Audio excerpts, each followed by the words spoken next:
I find it hard to breathe a lot last year. What's up? I stopped drinking. I stopped drinking for 30 days today. I have stopped drinking for 30 days today. I have stopped drinking for 30 days today. I don't know how I feel, to tell you the truth. You know, people have this mind or concept of when you drink, like there's a whole enlightening, awakening, which all these things can be true. I don't know if I pertain to the same situation, but I definitely have some things between, well, I tried to do a video earlier with ChatGPT, but it was just very dramatic and dark. Do you know what I mean? Yeah, I don't think it's that dramatic or dark because I don't regret anything I do. I think regret is ridiculous. I may learn from the previous situation. I was engaged at 21. Was it the right decision? Probably not. Do I regret it? Not at all. Would I do it again? Probably. I want to also do it in the gym because I want to give you a whole, like me working out. I celebrated my not drinking by going to the gym, not by drinking, which is a 180 for me, if you know me. Last time this year, what's also crazy is that I'm with the same person who I quit drinking with, not quit, but I did dry January with many moons ago. We got together, we ended up splitting out like £200 bottle of wine. And what difference is that I could drink and I don't want to, and I don't feel like I need to. I don't know, maybe when I watch this back, I will have this kind of mindset of thinking about my relationship to drinking and partying, being a DJ, but I don't have any of these links. My link is about me doing this because I did it for myself and me probably going to be talking about, or if you want to know, about how I did it. Not in terms of not drinking, but it's my whole drive as a whole. My whole drive as a whole, as a person, my whole drive for this year. As soon as 000 happened, I always do this, 0000. Said enough, you know, enough, I'm done. I'm done with it all. Story time! I quit drinking on the 1st of January at 0000.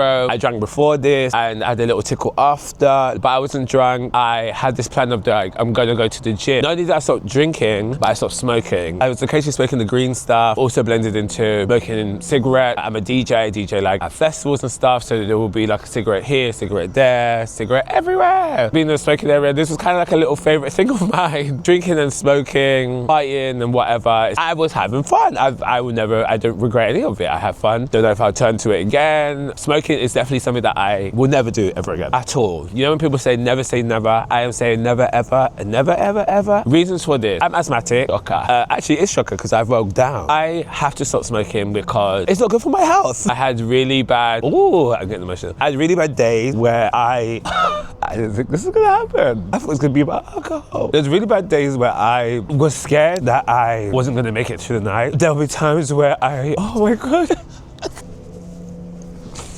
Oh my God, I didn't expect this. There'll be times where I've had to go to A&E because I can't breathe. My asthma got worse. I found it, get it together, girl. I found it hard to breathe a lot last year. Not only in my life, but in like physically, I couldn't breathe. I would take a steroid tablet, fix my chest, and then I was smoking it. And to be honest, like everyone watching this, most of you don't know none of this. My mother, my best friends. I was in a really dark place last year, pushing through. There would be days I could not breathe. I've been scared to yawn. If I yawned at night, what happens, my chest will start closing. And it closed up to the point where I have to go to A&E or try and take myself to A&E. A friend of mine, Pablo, shout out you. But it wasn't like I smoked and then my chest seized up or whatever. It was like at odd points. Those parts were pretty dark, like up at 3, 4 a.m. fucking hovering over like 4 or 5 pillows, trying to open my back up. And that just made me feel I was gonna die, to tell you the truth. Like asthma is not something that people take seriously. You can argue that I didn't take mine seriously. If there was of Karen Huger. Follow me here, Professor. Shut the f up. What I wanted to see for myself moving to this year was me trying different things. Partying, fully, no. Partying, partly, no. Partying, socializing, what does that look like? Can I just drink?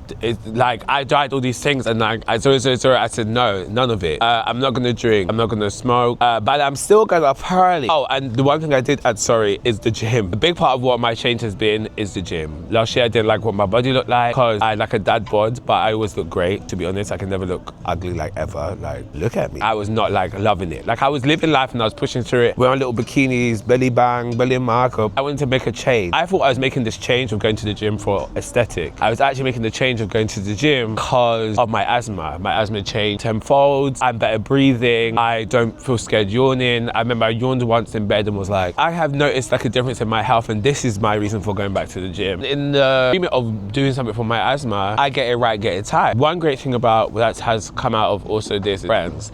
Sometimes people say you're gonna lose friends along the way. You know you're changing your life, JJ, you know you're changing your life. You're gonna lose them, JJ, you're gonna lose them. I don't mind losing friends. Like if you cannot handle who I am today because you liked who I was last year, that's on you and not on me. And I couldn't give a fuck.